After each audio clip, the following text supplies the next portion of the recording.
happy day. Sharon Horne-Ellstrom here. Welcome to day 860 of 860. Yes, 860 of what's she up to now.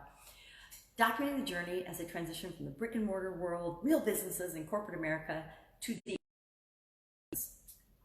been online, since about 2017. Discovered a company called ClickFunnels, became a certified partner. A lot of different things online, but my original goal of going from the brick and mortar world to the online world was to duplicate my offline success online. And at day 860, I'm here to I have not accomplished that personal goal and objective yet. Now, I say yet because I'm on my way there. I will get there. I guarantee I will. I'm hoping it's not another 3 years, but my journey is, and I'm sharing it and documenting it for several reasons. Number one, I needed to do video. I needed to learn how to do video. I needed to be able to talk on video. I needed to practice. Number two, I needed to find a way to document and keep track of what I've done, what works, what doesn't work, what's, because there's been some epic failures. There's been some pretty good successes, but there's been some epic failures of things that I was taught and I believed were the holy grail and the thing I needed to do online. And it turned out they're just the opposite of what I needed to do. And I would say the biggest lesson that I've learned thus far in my online journey is that a lot of what you're taught in every industry, by the way, not just the online world, but the offline world, there are ways that the industry does things. There's insider methods that each different industry does, and some of those, and one of the things I learned early on in my career, kind of by accident, but by being involved in different industries, was that a lot we learn and a lot of the things we pick up in one industry are totally applicable to another industry. But since most industries run like silos, kind of like what happens in corporate America, businesses as they grow, each becomes its own silo, and there's very little communication and going between different functions. This silo mentality keeps all of the information in one industry in that, and there's very few people that make that jump from industry to industry. But if you do, and you understand that you can take some of the lessons that you learned here and apply them to industry, from industry A to industry B, you can help industry B to grow and explode and change exponentially in ways that they never imagined possible, because they're not connected with other industries. One of my friends, Avril, does she's a reading, and she talks about reading multidisciplinary things and across ideas and things that will help you in your current career or in your current business. And not very many people know, but ingredient to your own success and whatever it is that you want to do, your personal success, your personal life, and in any area of your life, by studying and looking at and being open-minded and flexible to see that there's so many different ways to approach any given situation or problem. So I love what she's doing with reading. I actually just finished one of her reading challenges, which is for me very challenging, but it taught me, given my own personal situation and limitations, how I still take advantage and use that strategy to make me a better person, to make me a better leader, to make me a better consultant, to make me better whatever it is that I want to do. And each and every one of us can use that same strategy. We can apply it to reading, we can apply it to studying, we can apply it to what we look into and learn about, and who we listen to. But some of us, have to learn things for ourselves the hard way by trial and error, by listening to different experts and applying what they learn, and realize, I learned you teach is like so ridiculous. Yep, I see how it worked for you. That's awesome. And it's worked for a couple of people that you coach and teach and train on your method, but it's not built on a solid foundation. Therefore, yep, I can take this little tidbit, but all the rest of it I need to let go of and figure out what works for me. So I titled this because there are so many changes going on right now. Get Up and Go Challenge, day 6 today, doing a 40-day challenge with that this of my coaches and mentors to do a 40-day personal challenge. Now, that was a great challenge for a lot of the people in our coaching program, but since I've been doing challenges all along the way, it's a great challenge for me to help other people, and it's a great challenge for me to personally do as well. But I'm always doing them, so for me it was just like, yes, you know, it was an automatic. So I'm like, yeah, I can do that. And so what am I going to do? Boom. And we started right into it. I think 2 days later, we launched this challenge only because we were finishing up a 5-day challenge for Get Up and Go. So today was day 6. And the cool thing about the longer challenges and what I really like about them, contrary to people that are selling you their program, you really dig in deep and figure out what we're do in terms of the topic that we're dealing with. And this whole challenge is about how to foundationally make sure that any or in any area of your life, you will automatically know how to deal with it and how to handle it to get the best result for you.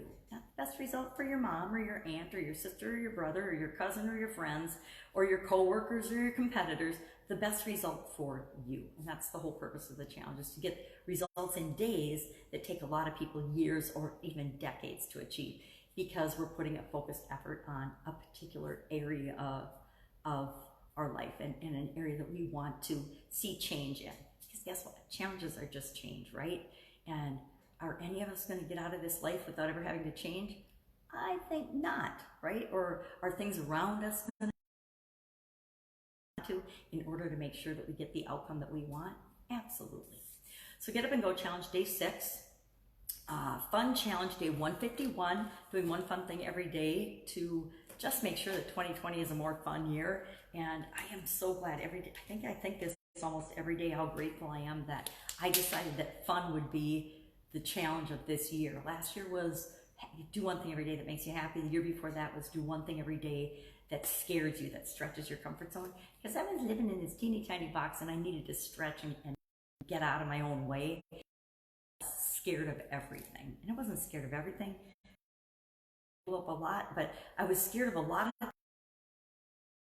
to be afraid of. One such thing, video, I freaking love it, because you hop on, you talk, you share what you're going to share, have an audience, but we'll do early in the morning because I'm hanging out with my 4-year-old, oh, she's 5 now, my 5-year-old granddaughter. And, you know, it's not necessarily conducive to do interactive two-way live videos. So it's interesting enough getting my coaching and consulting calls in, because some of them have to be done when I'm with her, right? Much less any other type of live video interaction. So what else is going on? At the cabin this weekend, been a pretty stressful time for, and you know, not for me personally as much as a lot of people I love and crazy things in my house. We live right on the border of Wisconsin and Minnesota. Wisconsin's been open for a couple of weeks. Minnesota is just opening up right on the tail end or still the midst of the rioting and the things that were a part or were triggered by the George Floyd murder. And I'm not even going to get on that subject. I have learned a lot, and I've been trying to read a lot and study and find out and understand what's going on. Whenever something comes up, I try the perspective, the other side of it, and I try to look into it. But the way the whole topic is being manipulated and changed to get people to fight against each other, to get good people to not say anything if they don't agree with what some people are saying. It's really scary, and it's definitely not what our country is about. Our country is founded on the golden rule and kindness, or at least it should be.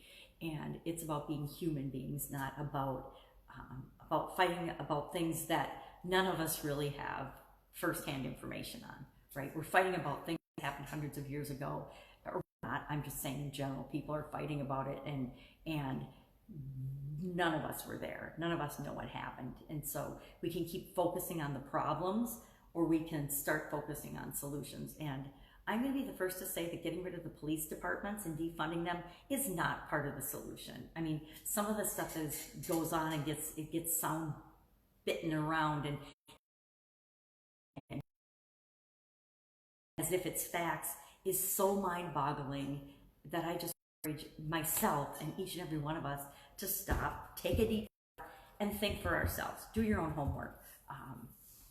I ran a little experiment a couple of days ago and I reposted a post that someone else had posted, and I did it on purpose, and I did it as an experiment to just see if the behavior that people are always talking about is really going on the internet. And I was appalled, I mean literally appalled at the results.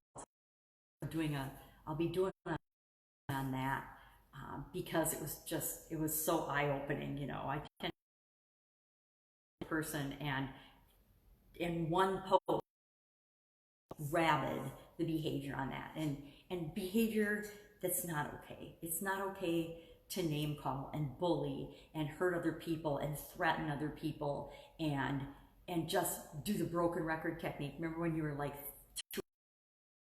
did something, or the why, or every kid goes through a why phase, right? Why? And as parents and grandparents, we think we're gonna go insane because we have to actually think about answering the question why about everything that we've never even questioned anymore. But there's this whole undercurrent and strategy going on that's really heinous and destructive to our way of life and to our country. And I want to find out. I'm digging in and finding out and researching and trying to understand it, so I can determine how I'm going to react and respond, and what contingency plans I'm going to put in place to protect myself and my family and those I love and care about, and my businesses and everything else. Because we, each and every one of us, owe it to ourselves to do that, to dig for the information, not just believe sources. And then we always have to ask ourselves, well, is that source, do they have their own agenda? Probably, because guess what? Each and every one of us have our own agenda. Our own agenda is to have the best life we can have, to live the best life we can, and to, I hope, be the best person and make the world a better place. At least that's what I'm here for.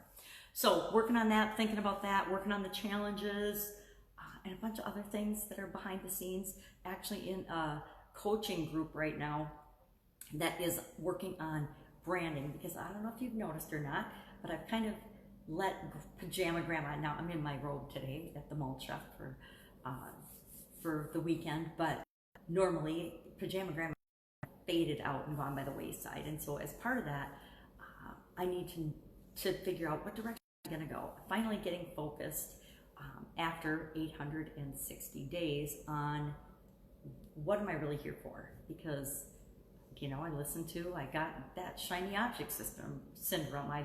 Which, gotta tell you, I never heard of shiny object syndrome until I came online. I never heard of FOMO, fear of missing out, until I thought about urgency.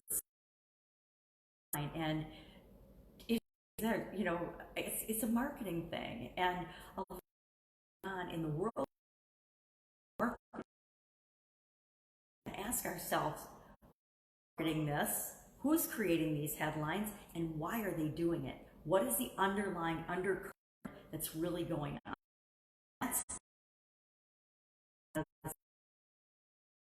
Businesses are being destroyed and people are being killed, and we're fighting against ourselves. Guess what? There's a whole lot of other stuff that's going on that we should be paying attention to. And we're riled up and we're paying attention to these things. And that's the really scary thing, is what is going on in the background that the world or certain people in the world don't want the rest of us to see.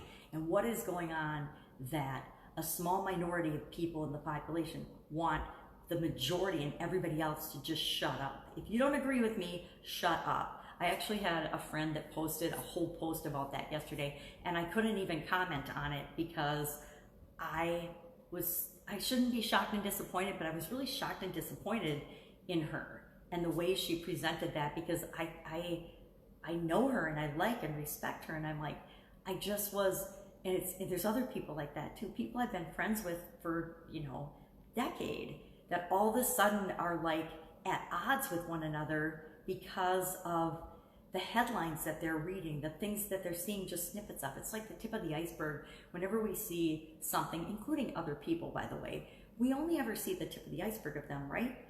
Even being married for 25 years, I know that my ex-husband, now my ex-husband, only ever really knew or saw the tip of me, and I only ever saw the tip of the iceberg with him, right? I don't understand how he thinks, how he feels, all of his experience he has had, even though, you know, we were married for 25 years and really close, yada, yada, yada. And because we had a core values mismatch in a couple of areas that are deal breakers for me, I could no longer be married to him. And that happens with us as individuals. It happens with everything, every business, every cause, everything. You're just seeing the tip of the iceberg. Especially newsflash. I'm gonna burst some bubbles here. Newsflash: social media. Social media is probably the greatest example of the manipulated tip of the iceberg, and we have to remember that. I have friends, and I have people really, really upset and really hurt by the things that they see on social media. And I remind them, just like I burst the bubble of some young girls that came into one of my businesses once that were talking about reality TV, and they actually believed that reality TV was a real situation that people were put in. They didn't think it was scripted or fake or planned at all. I can't remember even what reality show they were talking about. It was pretty early on in the whole reality TV craze thing, but I was like, seriously, girls? I mean, you're thinking that reality TV is just, they put them on, I don't know if it was one of the islands or not. Yeah, they put people on an island and they have these challenges, but they don't script it out or plan it. I mean, come on. So, or maybe it was The Bachelor or Bachelorette or something. I don't remember, but it was just really funny to see their faces, because it was the first time they had even considered that reality TV wasn't real. And that was maybe one of my most eye-opening experiences, to see that people don't like other people. And people don't think like you, they don't think like me. Everybody thinks different, creates and has their own view of the world and their own reality. And that's okay. That's what makes the world an incredibly amazing place. But it also makes it challenging to understand and to really to be a good human, right? But all you have to do to be a good human is to treat other people the way you want to be treated and expect to be treated, and just love on other people and put good out into the world, good light energy, right? Little woo-woo for today. But that's it. Go out, have an amazing day, and I will, of course, be sitting around with a little report on what's going on with my, transition from the offline to the online world. If that can help you in any way, hit me up in the comments below. Otherwise, I will be with you tomorrow.